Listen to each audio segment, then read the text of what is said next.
Hi everyone, welcome back to my channel and to the very first video in my new Beauty Basics series. Every video in this series is going to look in depth at one beauty technique or concept. Today's topic is undertones. Before we dive into undertones, I think it's helpful to differentiate between skin tone and undertone. Skin tone refers to the amount of melanin in your skin, and most makeup companies divide skin tone into 4 or 5 broad categories. You can be fair, light, medium, tan, or deep. And every single one of those broad categories can be broken down into a set of subcategories. Skin tone can change throughout the year, which is why most people have a winter foundation and a summer foundation. Undertones, however, refer to the underlying color below the surface of your skin, and undertones do not change even if you get a tan. There can be many combinations of skin tone and undertone. There are 4 main categories of undertones: cool, neutral, warm, and olive. Some companies only refer to these first 3 undertone categories, cool, neutral, and warm, but olive is becoming more standard as an undertone family, which is why I'm including it here.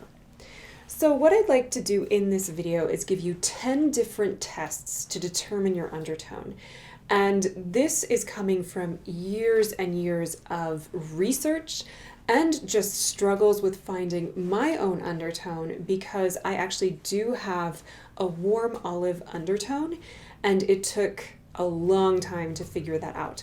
So I hope that all of these tests will help you figure out your undertone much quicker. The first test is the vein test, and if you've done any research about determining your undertones, this is the one that comes up over and over because it's a pretty standard test. So what you do is you look at the underside of your wrist and you look at the veins that are there. Do you have blue veins, purple veins, or green veins? If you have a mix of blue and purple veins, you likely have a cool undertone. If you have primarily green veins, you likely have a warm undertone. If you have a mix between blue and green veins, you might be neutral. And if your veins have a strong greenish tint, you might be olive. Next is the sun test. Now, caveat, all of us should be wearing sunscreen so that we protect our skin, but think about how your skin reacts when it's out in the sun. If you burn and you never tan, chances are you have a cool undertone. If you always tan and you never burn, you probably have a warm undertone. If you burn first and then tan, or you tan gradually, you may have a neutral or an olive undertone. Those who have a darker olive undertone may tan very easily. Next is the hair test. Now, if you do color your hair, I'd suggest looking at some old photos from before you were coloring it, just to get the most accurate understanding of your natural undertones. Those with cool undertones typically have blonde, brown, or black hair with platinum, violet, blue, or ash undertones. Those with warm undertones typically have strawberry blonde, auburn, golden brown, or black hair with golden, reddish, yellowish, or orange undertones. And those with neutral and olive undertones may have a mix of warm and cool undertones, or they might not have any dominant undertone in their hair. Next is the eye test. If you have cool undertones, chances are you have dark brown, black, gray, or light blue eyes. If you have warm undertones, you might have green eyes, hazel, amber, or a golden brown color in your eyes. And like some of the other tests, if you have neutral undertones or olive undertones, you might have any eye color. The next set of tests actually works best if you have no makeup on. So I'm going to go take my makeup off and we'll try the tests on clean skin. For the next several tests, you want to make sure that your skin is clean and free of makeup. Your hair is pulled back so you can see everything that's going on in the skin. You want to wear something neutral so that colors don't play off your skin and affect results. And you also want to do all of these tests in natural light, not in direct sunlight or in fluorescent light or bathroom light, because all of that lighting will skew the results. Let's start with the jewelry test. Take out your favorite gold and silver jewelry, whatever kind you want, earrings, necklaces, rings, and try them on. If silver looks best with your skin, you likely have a cool undertone. If gold looks best with your skin, you have a warm undertone. If you notice no difference, you likely have a neutral undertone and can wear both equally. And if neither of these metals look that great against your skin, or you prefer muted versions of gold and silver, you may very well be olive. So on my skin, let's start with the silver. So here's my silver jewelry. Now, of course, I can pull it off if I want to, but it looks very contrasting to my skin. It's not harmonious. It's definitely in opposition to my undertones.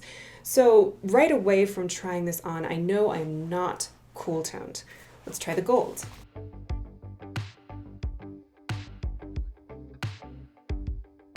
So here's the gold, and as you can see, it meshes much better with my undertones, especially here on my chest. It looks like it's part of my skin versus in stark contrast to it. So this was one of my first clues that I had a warm undertone. Next is the white paper test. So for this one, take any white paper that you have around the house, and you're going to put it against your face. If your face looks rosier compared to the white paper, you probably have a cool undertone. If it looks more yellow, you have a warm undertone.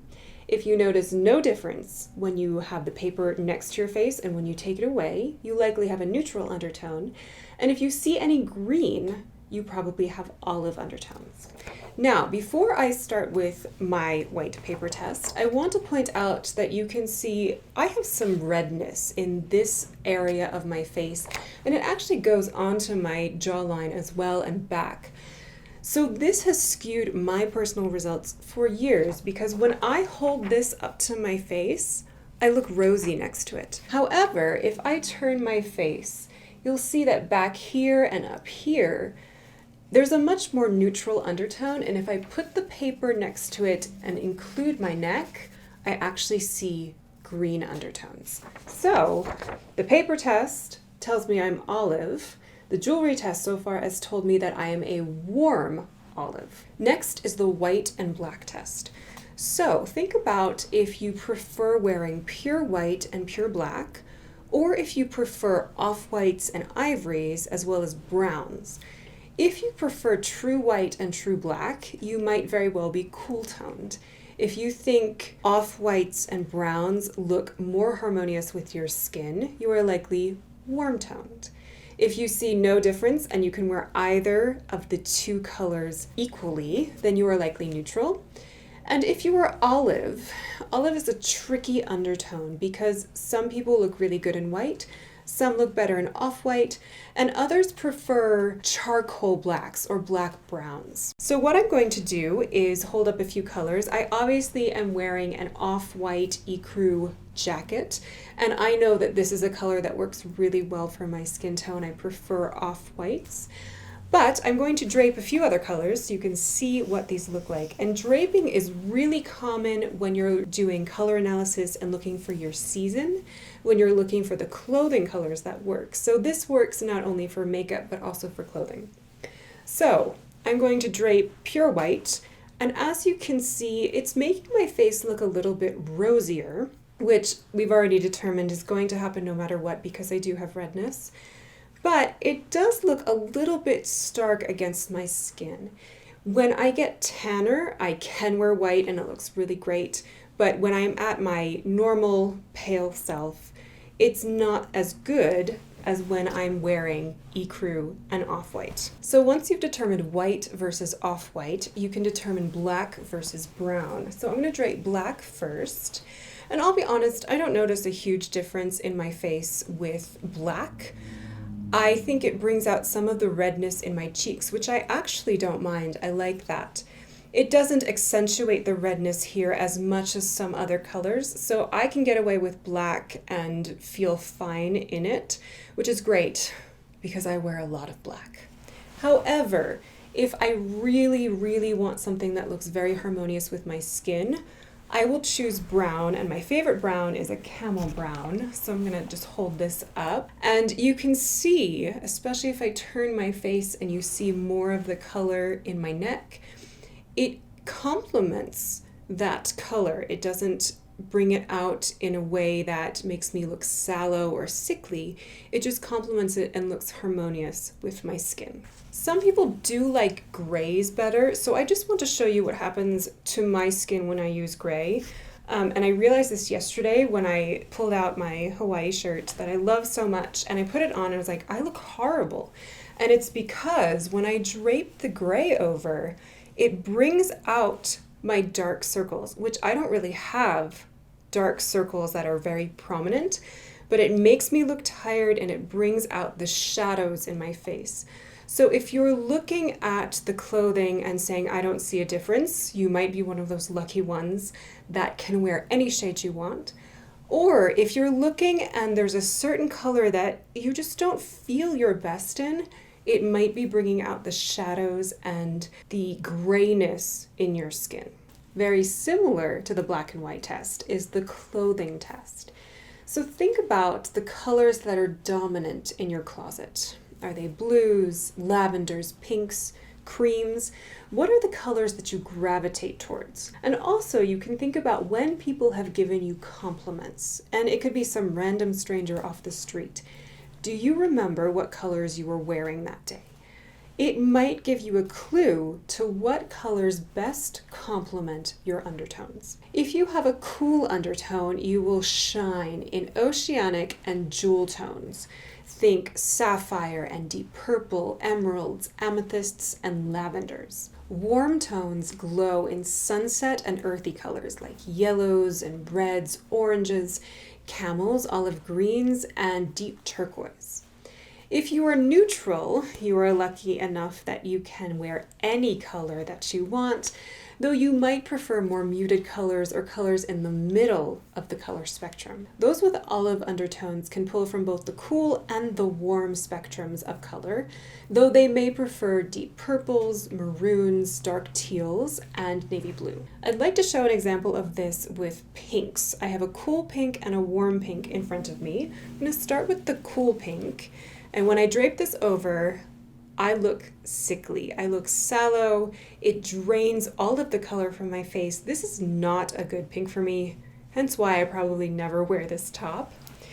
But if I take the warm pink, this is more even of a coral color, it complements my skin tone. I don't look sickly. It brings out color in my cheeks and makes me look more alive. So again, this kind of hints that I have a warm undertone. And again, I have a little bit of olive in me, but I can pull this color off as well. Next is the foundation test. And this kind of gets into finding your perfect foundation, which I am making a video about.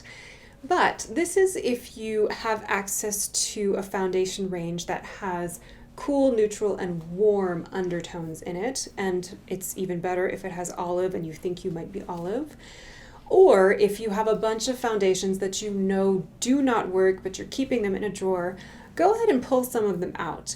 And this was really helpful to me because it allowed me to see next to each other how these different undertones worked with my skin. And I was able to really zero in on what I was looking at when I was seeing a pink foundation next to a warm foundation. Last is the photo test. And this one works best if you can get a wide array of photos of yourself standing next to other people in different lightings and different scenarios. And what you want to do is look at all of these photos and see how your skin looks compared to everybody else in the photos. If you tend to look more rosier and pinker next to everyone else, you likely have a cool undertone. If you always look very warm and yellow, you likely have a warm undertone. If you don't notice a difference between one photo to the next, and no matter who you're standing next to, you might have a neutral undertone. And if you notice that you look green, you likely have an olive undertone. And those are the 10 tests. I hope this video was helpful, and I hope it gave you a better understanding of undertones in general, and also your undertone personally.